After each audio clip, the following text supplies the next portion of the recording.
Hello everyone, this is doctor Jeevesh Yadav.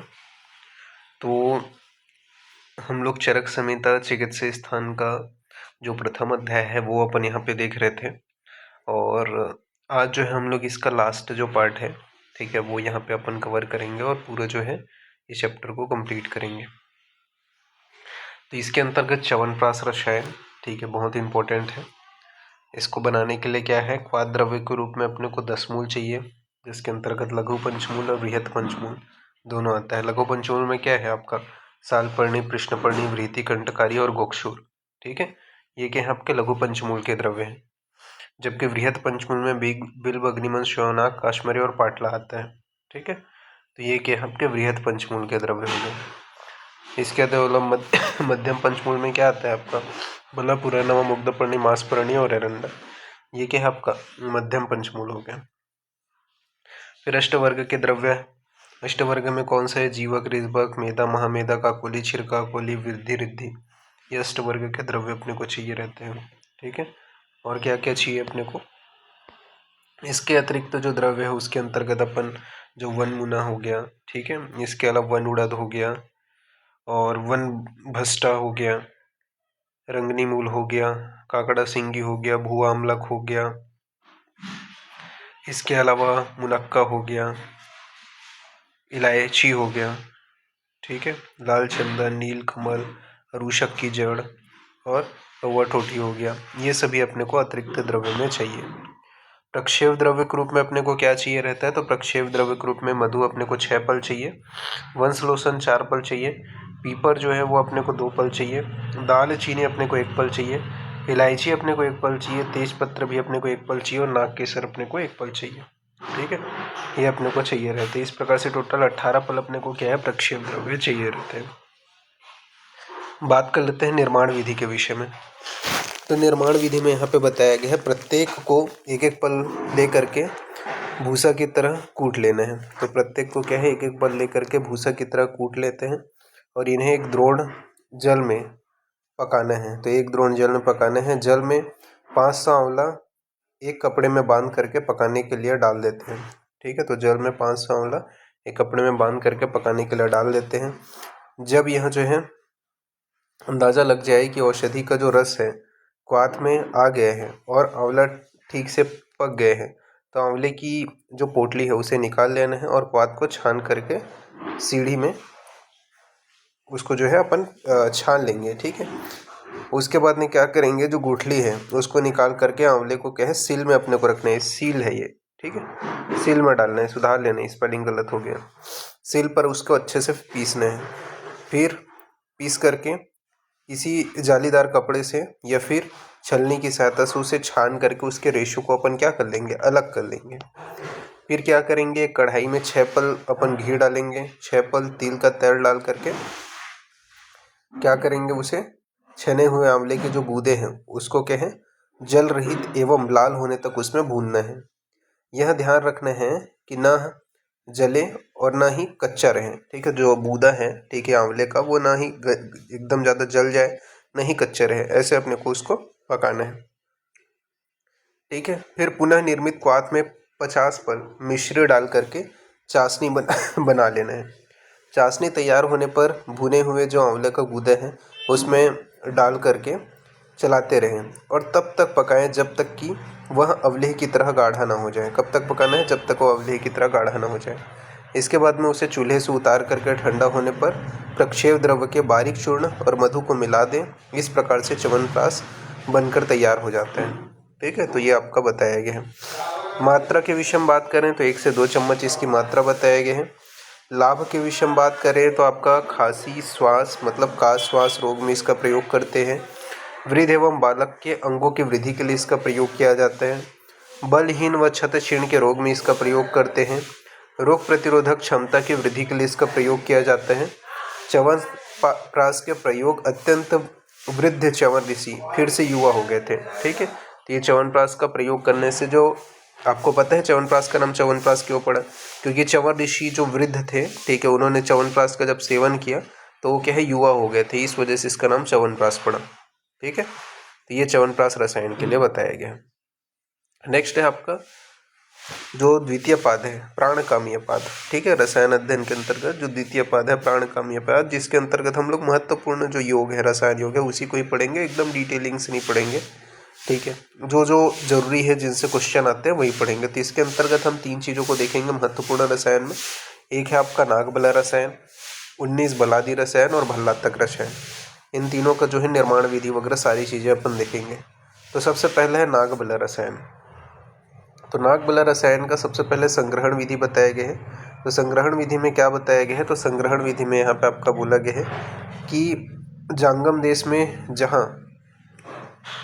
जहाँ की जो मिट्टी है चिकनी, काली, पीली तथा मधुर गुण वाली हो, जहाँ की भूमि विषैली न हो तथा हिंसक जीव जंतु वहाँ वास न करते हों, जहाँ दवाग्नि न लगी हो, जो भूमि दीमक, ऊषर तथा शमशान वाली न हो, जो ऋतु के अनुसार सुखप्रद वायु, जल और धूप लगती हो, ऐसे स्थान पर उत्पन्न नागबला जो विकार रहित हो, जो अत्यंत छोटी न हो, जो अधिक दिन पुराना न हो, जो किसी पौधे को दबाकर उत्पन्न न हुआ हो, जो अपने के है रस गुण वीर्य विपाक से संपन्न हो तथा जिसके पुराने पत्ते गिर कर नए पत्ते निकल आए हों, ऐसे नागबला के मूल को माघ या फाल्गुन माह में पवित्र होकर इष्ट देव की पूजा करके ब्राह्मणों का स्वास्तिक वचन करा करके अच्छे मुहूर्त में उखाड़ना है। तो ये क्या है आपका संग्रहण विधि में ये चीज़ ध्यान रखना है, किस प्रकार की भूमि से अपने को किस प्रकार की औषधि को संग्रहित करना है। अब निर्माण विधि के विषय में बात करते हैं। तो निर्माण विधि में सिंपल है, नागबला के मूल को अच्छी तरह से जल में घोल करके सिल पर क्या है पीस करके दूध के घोल में प्रातःकाल सेवन करना है। तो नागबला का जो मूल है, ठीक है, उसको अच्छे तरह से जल में घोल करके सिल पर पीस करके दूध में घोल करके प्रातःकाल इसका सेवन करना है। या फिर नागबला के मूल के छिलके का चूर्ण बना करके दूध में घोल करके प्रातःकाल सेवन करें, ठीक है। तो ये यहाँ पे बताया गया है। बात कर लेते हैं इसकी मात्रा। तो मात्रा जो है इसका 1 पल या 1 कड़ से बताया गया है। संग्रह ऋतु जो है शिशिर ऋतु को बताया गया है। माघ या जो फाल्गुन का जो माह होता है शिशिर ऋतु। ग्राह्य अंग जो है वो मूल है और अनुपान में दूध का प्रयोग करते हैं। बात करते हैं इसके लाभ क्या हैं। तो लाभ के विषय में बताया गया है कि नागबला रसायन का लगातार 1 वर्ष तक सेवन करने से वृद्धावस्था समाप्त हो जाती है तथा पुरुष जो है वो 100 वर्ष तक जीवित रहते हैं। साथ ही साथ शारीरिक बल जो है वो बढ़ जाता है, स्मृति शक्ति बढ़ जाती है, इंद्रियों का जो बल है वो भी बढ़ जाता है और अनेक रोग जो है वो नष्ट हो जाते हैं। तो ये नागबला रसायन का सेवन का लाभ है, ठीक है। 100 वर्ष तक जीवित रहेगा, वृद्धावस्था समाप्त हो जाती है, शारीरिक बल, स्मृति बल, इंद्रियों का बल और अनेक रोग जो है वो नष्ट हो जाते हैं। फिर इसके बाद नेक्स्ट है आपका 19 बलादी रसायन। 19 बलादी रसायन में क्या बताया गया है, तो यहाँ पे बताया गया है ये 19 द्रव्यों से मिलकर बना हुआ है, इस वजह से इसे 19 बलादी रसायन कहते हैं, ठीक है। अब इसमें से आपका जो है 10 कौन से द्रव्य हैं, फिर उसके बाद में आपका 19 जो 9 जो द्रव्य है उसको आपको याद रखना है। तो 10 द्रव्यों को याद रखने के लिए आपका ट्रिक है यहाँ पे बाचा धाती सीखा। तो बाचा धाती सीखा, इससे आपको याद रहेगा, ठीक है। तो बाचा धाती सीखा, तो ब से आपका क्या रहेगा, ब से आपका याद रहेगा बला, ठीक है। इसमें अ की मात्रा है, उससे क्या है अति बला। च से आपका क्या रहेगा चंदन, अ की मात्रा से आपका अगरू। ध से आपका क्या रहेगा धौ, ठीक है। यहाँ पे अ की मात्रा है उससे अशन। ती से आपका क्या रहेगा तिनिश, ठीक है। सी से आपका रहेगा शीशम और ख से रहेगा आपका खदीर, ठीक है। तो बाचा धाती शिखा, तो बला अति बला चंदन अगरू धौ असन तिनिश शीशम और खदीर, ये आपके जो 9 द्रव्य है, ये 9 द्रव्य आपको याद रखना है। इसके अलावा जो बाकी द्रव्य 10 उसको आपको रटना पड़ेगा, जिसके अंतर्गत अभ्या अमृता, इसके अलावा अतिसरा, स्थिरा, श्वेता, मुक्ता, धात्री, जीवंती, मंडोकपर्णी और पुनर्नव आता है, ठीक है। तो ये टोटल आपके 19 जो द्रव्य हैं वो 19 बलादी रसायन बनाने के लिए अपने को चाहिए। निर्माण विधि सिंपल है, ठीक है। क्या करना है, इन 19 द्रव्यों का स्वरस निकाल करके दूध में मिला करके प्रातःकाल सेवन करना है। इसके अलावा अगर 19 द्रव्य ताजी अवस्था में नहीं मिल रहे हैं तो इनका चूर्ण ले लेंगे और उतनी ही मात्रा में उसमें जल में रात भर भिगो करके सुबह हाथ से मर्दन करके उसके स्वरस का सेवन कर लेंगे। मात्रा जो है वो नागबला के समान ही बताया गया है। अनुपान वगैरह जो भी है, लाभ भी जो बेनिफिट्स हैं वो सब नागबला ऊपर में हमने जो पढ़ा उसी के समान बताया गया है। ठीक है। नेक्स्ट है आपका द्वितीय पाद के अंतर्गत जो आता है वो है भल्लातक रसायन। भल्लातक रसायन के लिए ये श्लोक लिखा हुआ आता है, तो कफजेन स रोग अस्ति न वंदे अस्ति कश्चन यह न भल्लातक हन्या शीघ्रम मेधा अग्निवर्धनम। अर्थात पृथ्वी पर कोई भी कफजन्य रोग या विबंध कारक जो रोग अटल हो जाए, रोग नहीं है जिसको भल्लातक सही नहीं कर सकता। ठीक है, तो पृथ्वी पर कोई भी ऐसा कफजन्य या विबंध कारक रोग नहीं है जिसको भल्लातक ठीक नहीं कर सकता। भल्लातक जो है वो रोगों को ही नष्ट नहीं करता, अपितु मेधा और अग्नि को भी बढ़ाता है। भल्लातक के गुण के विषय में बताया गया है कि भल्लातक क्या होता है। इसका जो रस होता है वो कटु तिक्त कषाय होते हैं। गुण उष्ण लघु होते हैं, वीर्य उष्ण होते हैं और प्रभाव जो है वो दह शोध तथा कंडु हर होते हैं। ठीक है, तो ये इसका प्रभाव हो गया। भल्लातक के शोधन के विषय में बात करें तो भल्लातक के शोधन में बताया गया कि भल्लातक का जो शोधन है स्टिका चूर्ण से करते हैं। स्टिका चूर्ण से भल्लातक को क्या है रगड़ करके इसका शोधन किया जाता है। ईंट का चूर्ण जो है स्टिका चूर्ण से। भल्लातक के सेवन के विषय में बात करें तो संख्या यहाँ पे बताया गया है कि 1000 अपने को सेवन करना है, अर्थात 55 दिनों में 1000 भल्लातक का सेवन करना है। आचार्य चक्रपाणी ने बताया है कि 10 भल्लातक से प्रारंभ करके प्रतिदिन एक एक भल्लातक बढ़ाते हैं और 30 तक रखेंगे, फिर पुनः एक एक जो भल्लातक है उसको कम करते जाएंगे तथा 10 तक खाएंगे। इस प्रकार से 55 दिनों में 1000 भल्लातक का सेवन हो जाता है। इसके अलावा बताया गया प्रथम दिन में जैसे कि इसके 10 भल्लातक, द्वितीय दिन में 11, 12, ठीक है, तृतीय दिन में, इस प्रकार से आपका टोटल अगर देखोगे 30 दिन तक के अपन 29 हाँ, तो यहाँ पे आप देखोगे टोटल 30 भल्लातक तक अपन किए। 21 दिन तक आपका 30 भल्लातक हो गया, फिर एक एक कम करेंगे 22वें दिन से, तो 29, 28 ऐसा ऐसा करके, तो टोटल आपका जो हो जाएगा। ठीक है, फिर उसको बढ़ाना है 48 तक। 48 तक जो है आपका फिर 17 हो गया। ठीक है, सॉरी 10 तक, तो टोटल 55 दिनों में आपका 1000 भल्लातक हो जाएगा। ठीक है, मतलब कम करते जाएंगे तो इस प्रकार से आप देख सकते हो। ठीक है, कुल भल्लातक इस प्रकार से अपन काउंट करते हैं तो 1000 भल्लातक होते हैं। भल्लातक सेवन से लाभ क्या है, तो भल्लातक का विधि पूर्वक सेवन करने से निम्न लाभ होता है, जैसे दीर्घायु की प्राप्ति, शारीरिक जो बल है उसकी वृद्धि हो जाती है, अग्नि जो है वो तीव्र हो जाता है, जीर्णावस्था का नाश हो जाता है, रोगावस्था का नाश हो जाता है। भल्लातक के योग के विषय में बात करें तो भल्लातक के 10 योग बताए गए हैं। कौन से हैं, तो घृत यानी कि सर्पी, दूध, क्षीर यानी कि गुड़, मधु, तैल, तर्पण, यूष, शक्तु, पलल, लवण। ठीक है, आचार्य सुश्रुत ने 10 प्लस ढालन यानी कि टोटल 11 बताए हैं। तो ये आपको 10 योग चरक के हैं और सुश्रुत ने जो है 11 ढालन को भी यहाँ पे, सॉरी ढाल को भी यहाँ पे आपका बताया है। ठीक है, तो ये आपको याद रखना है। अर्थात भल्लातक का घृत के साथ सेवन किए जाए, दूध के साथ, गुड़ के साथ, इस प्रकार से 10 प्रकार से हम भल्लातक का सेवन कर सकते हैं, जो मनुष्य के लिए बहुत ही लाभकारी होता है। इन 10 योगों में भल्लातक क्षीर ही महत्वपूर्ण है, जिसका वर्णन आगे किया गया है। ठीक है, तो इन सभी योगों में भी भल्लातक क्षीर से पर्टिकुलरली क्वेश्चन आते हैं जो अपन यहाँ पे देखेंगे। तो संग्रहण विधि बात कर लेते हैं। भल्लातक का मतलब क्षीर, ठीक है, वो अपन यहाँ पे किस प्रकार से संग्रह करेंगे भल्लातक का क्षीर, वो यहाँ पे आपका मेंशन किया गया है। तो भल्लातक क्षीर के विषय में यहाँ पे आपका बताया गया है। क्या बोला गया है भल्लातक क्षीर के विषय में, संग्रहण विधि में, तो जो भल्लातक के डंडे आदि ना टूटे हों, ठीक है, तो टूटा हुआ नहीं होना चाहिए उसके डंडे भल्लातक के, ऐसा भल्लातक अपने को लेना है। भल्लातक के फल में कीड़े ना लगे हों, कोई भी रोग ना लगा हो, जिसके रस, गुण, वीर्य, प्रभाव से परिपूर्ण हो, जो पके हुए जामुन के समान कृष्ण वर्ण का हो। ऐसा जो भल्लातक है उसके फल को ज्येष्ठ या आषाढ़ के मास में लेकर के जौ में रख देना चाहिए। ठीक है, फिर 4 महीने के बाद में उसे निकाल करके उसका प्रयोग करना चाहिए। तो ये संग्रहण विधि है।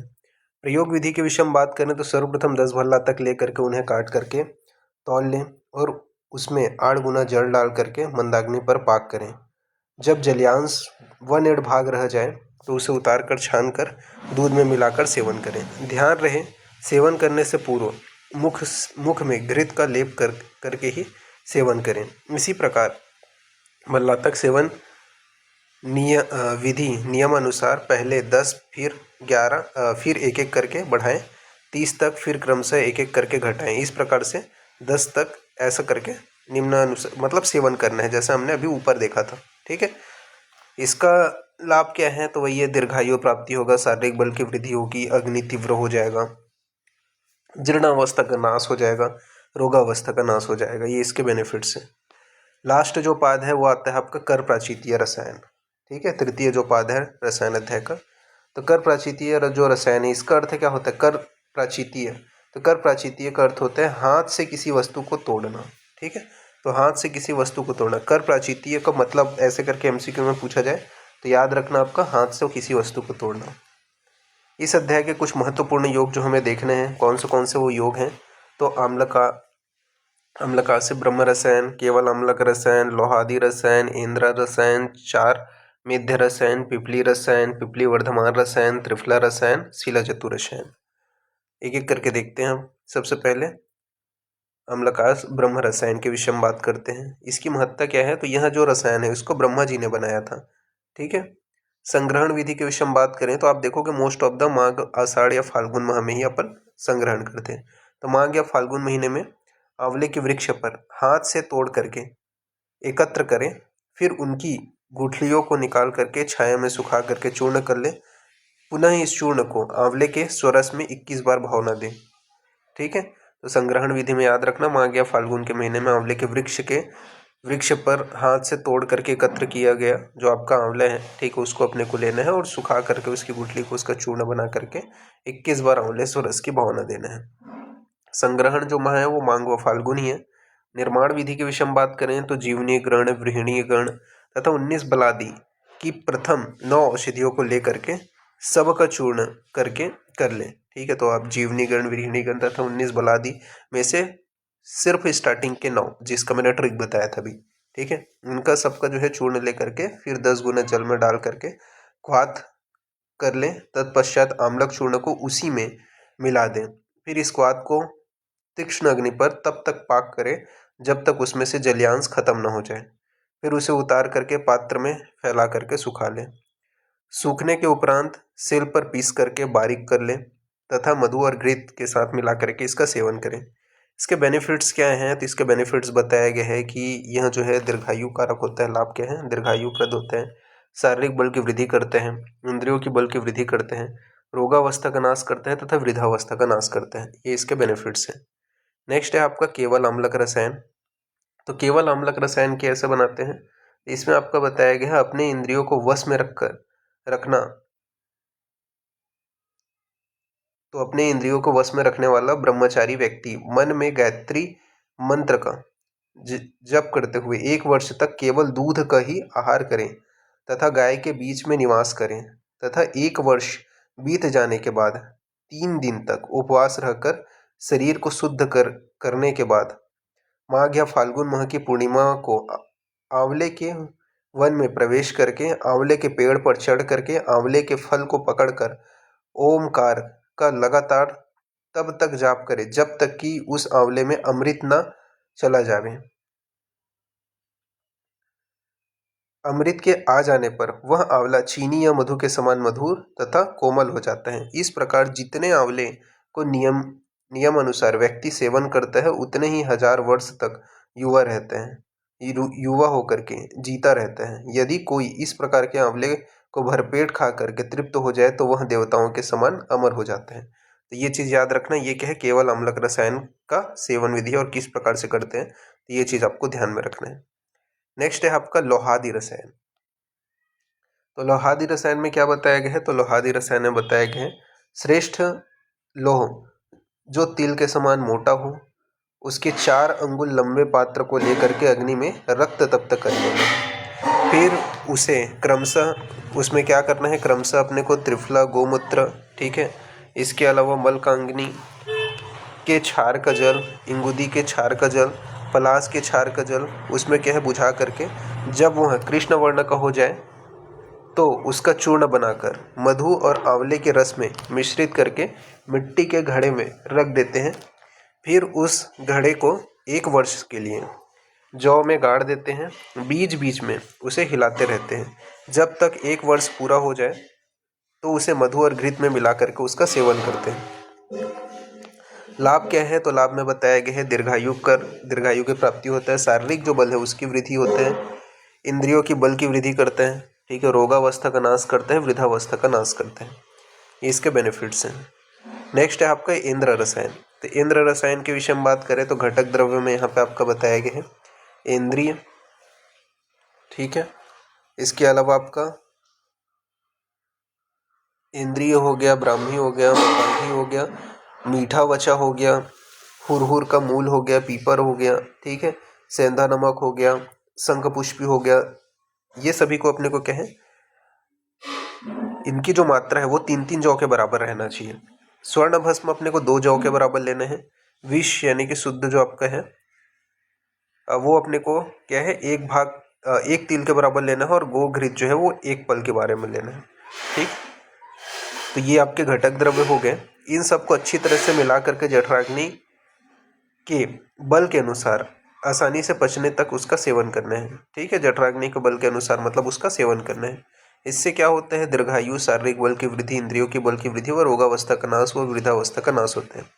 ये यहाँ पे बताया गया है। फिर नेक्स्ट है 4 मेध्य रसायन। तो 4 मेध्य रसायन में क्या है, मंडूक, पर्णी, मुलेठी, गुड़ची, शंखपुष्पी, ये आपके 4 मेध्य रसायन के अंतर्गत आते हैं। मंडूक पर्णी जो है उसका स्वरस अपन यूज़ करेंगे, मुलेठी का चूर्ण यूज़ करेंगे, ठीक है, गुड़ूची का स्वरस यूज़ करेंगे, और शंखपुष्पी का कल्क का प्रयोग किया जाता है। तो ये चीज़ याद रखना, ये 4 मेध्य रसायन में आते हैं। अनुपान के विषय में बात करें तो दुग्ध और मधु इसका अनुपान है। लाभ क्या है, तो मेधा यानी कि धारण शक्ति को बढ़ाता है, दीर्घायु बढ़ाता है, शारीरिक बल की वृद्धि करता है, इंद्रिय बल की वृद्धि करता है, रोगावस्था का नाश करता है तथा वृद्धावस्था का नाश करता है। ये आपको ध्यान में रखना है। नेक्स्ट है आपका पिपली रसायन। तो पिपली रसायन में बताया गया है, क्या बताया गया है, तो 5, 7, 8 या फिर 10 पिपली का चूर्ण बनाकर उसे घृत या मधु के साथ सेवन करें, ठीक है। तो 5, 7, 8 या 10 पिपलियों का चूर्ण बना करके उसे घृत और मधु के साथ में सेवन करना है।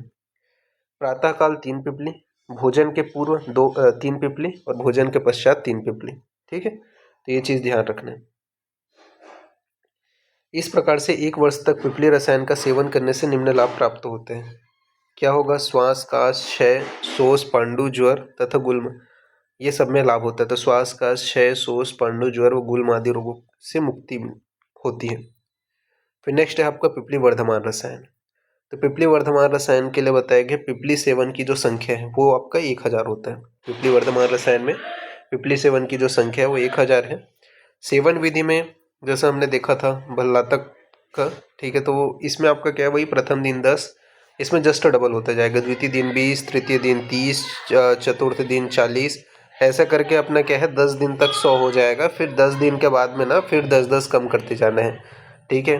तो आपका जो 19 दिन मतलब अपोजिट, ठीक है, तो 90, ठीक है, ऐसे ऐसे करके तो टोटल जब अपन काउंट करते हैं तो 1000 पिपली हो जाता है 19 दिन में, ठीक है।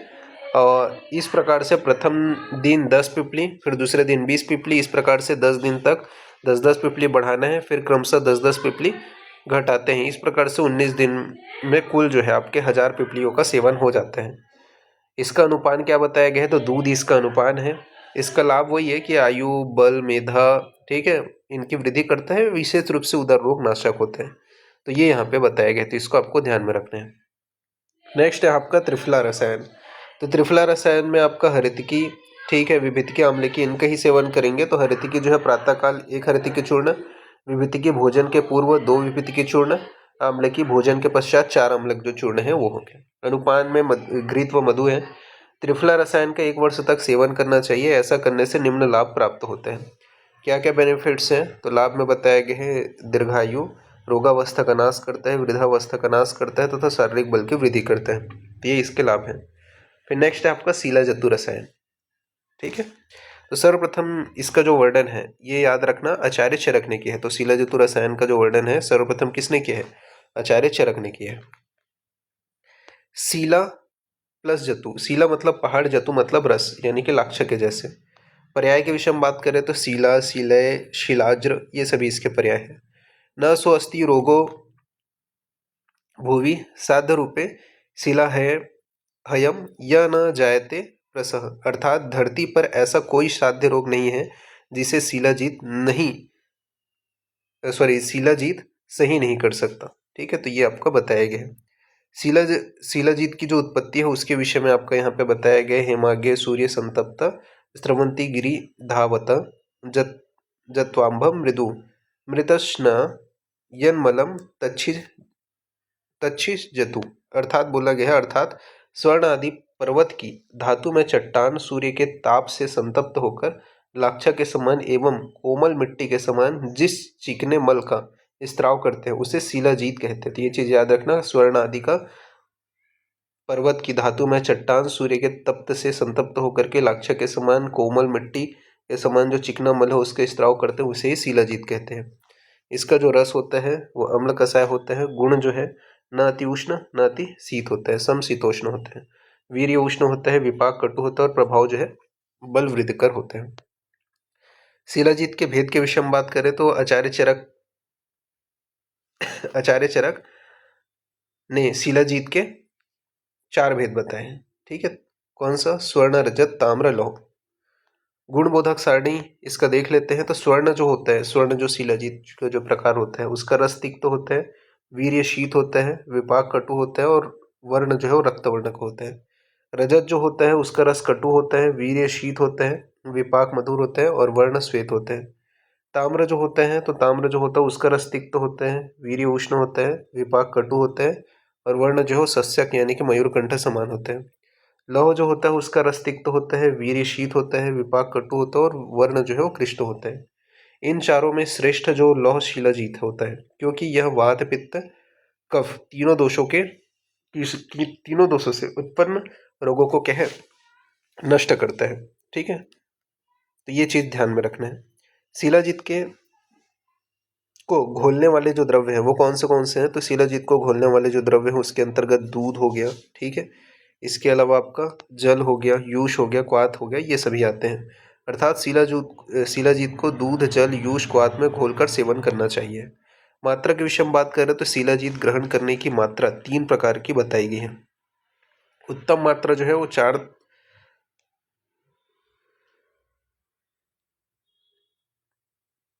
3 प्रकार की मात्रा बताई गई है। ठीक है, तो आपका उत्तम मात्रा 4 तोला, मध्यम 2 और हीन 1। ठीक है, अब यहाँ पे अपन बात करें काल के विषय में, तो उत्तम मात्रा 7 सप्ताह का होता है यानी कि 49 डेज। मध्यम जो है काल वो आपका 3 सप्ताह का 21 दिन का होता है और हीन जो है वो 1 सप्ताह का होता है, 7 दिन का। शिलाजीत का जो शोधन है वो क्षार, अम्ल या गोदूध में प्रक्षालन करने से शिलाजीत का शोधन हो जाता है। शिलाजीत की परीक्षा के विषय में बात करें तो शिलाजीत को जल में डालने पर नीचे जाते हुए घुल जाते हैं। शिलाजीत को जलाने पर उसकी आकृति बदल जाती है, गोमूत्र जैसी गंध आती है। शिलाजीत सेवन के अपथ्य के विषय में बात करें तो विदाही अन्न, गुरु आहार, कुल्थी आदि का सेवन नहीं करना चाहिए। शिलाजीत के ये अपथ्य है। लाभ के विषय में बात करें तो वात पित्त कफ जन्य रोग नाशक होता है, दीर्घायुकर होता है, वृद्धावस्था का नाश करता है। फिर नेक्स्ट है आपका, ये तो हमने देख लिया। ठीक है, अम्लक रसायन तो ये इसके पिक्चर्स है। ठीक है, नेक्स्ट है आपका चतुर्थ जो पाद है, यहाँ पर से अपने को देखना है। तो चतुर्थ पाद जो है वो आपका आयुर्वेद समुत्थानी है। ठीक है, इस अध्याय के अंतर्गत या इस पाद के अंतर्गत हमने को 3 मेनली पढ़ना है: इंद्रोक्त रसायन, द्रोणी प्रवेशिक रसायन और अचार रसायन। सबसे पहले बात करते हैं इंद्रोक्त रसायन। तो इंद्रोक्त रसायन के जो घटक द्रव्य हैं उसके अंतर्गत कौन से द्रव्य आते हैं? तो ये आपको याद रखना है: इंद्रिय, ब्राह्मीय, क्षीरपुष्पी, पयस्या, शतावरी, पुनर्नवा, नागबला, वचा, विदारीकंद, जीवंती। इसके अलावा आपका छत्रा हो गया, अति छत्रा हो गया, ठीक है, श्रावणी हो गया, महास्त्रावी हो गया, ठीक है, मेदा हो गया, महामेदा हो गया, जीवनी गण हो गया, ये सभी आते हैं आपके। ठीक है, तो ये आपको याद रखना है कौन सा इंद्रिय, ब्राह्मी, क्षीरपुष्पी, पयस्या, शतावरी, पुनर्नमा, नागबला, वचा, विदारीकंद, जीवंती, छत्र, अतिछत्र, सवर्णी, महास्त्रावी, मेदा, महामेदा, जीवनी गण, ये सभी इसके अंतर्गत आते हैं। इन औषधियों को 6 मंथ तक दूध के साथ सेवन करने से निम्न लाभ प्राप्त होते हैं। ठीक है, ये क्या है आपका इंद्रोक्त रसायन है। क्या क्या लाभ होगा, तो वही है जो दीर्घायु की प्राप्ति, शरीर बल की वृद्धि करता है, इंद्रिय बल की वृद्धि करता है, स्मृति मेधा की वृद्धि करता है, वृद्धावस्था का नाश करता है, रोगावस्था का नाश करता है। तो ये इसके बेनिफिट्स है। फिर नेक्स्ट है आपका द्रोणी प्रवेशिक रसायन। तो द्रोणी का अर्थ क्या होता है, तो द्रोणी का अर्थ होता है नौका, अर्थात नौका में रह करके रसायन का सेवन करना द्रोणी प्रवेशिक रसायन कहलाते हैं। प्रयोग विधि के विषय में बात करें तो ब्रह्म सुवर्चला नाम की औषधि जिसका दूध सोने के समान पीला होता है। तो ब्रह्म सुवर्चला नाम की औषधि जिसका दूध सोने के समान पीला होता है, जिसके पत्ते कमल के समान होते हैं। इसी प्रकार नारी नाम की औषधि जिसे अश्वबला के नाम से जाना जाता है तथा उसके पत्ते घास के समान होते हैं आदि। इन औषधियों के स्वरस को निकाल करके इच्छा अनुसार पीसकर तृप्त होकर पलाश की गीली लकड़ी में बनाई गई ढक्कनदार नौका के भीतर घी अच्छे से क्या है, घी से लिप्त करना है, चौपड़ लेना है। फिर वस्त्रहीन होकर के सो जाए, ठीक है, और ढक्कन बंद कर दें। वह वह पुरुष द्रोणी में बेहोश हो जाता है और 6 माह के बाद में उसे होश आता है तथा वह व्यक्ति बलाबल हो जाता है और उसके बलाबल को रोकने के लिए उसे बकरी का दूध पिलाना चाहिए। 6 महीने के बाद वह व्यक्ति देवताओं की तरह बलवर्ण स्वर आकृति वाला हो जाता है तथा उसके नेत्र कान दिव्य हो जाते हैं।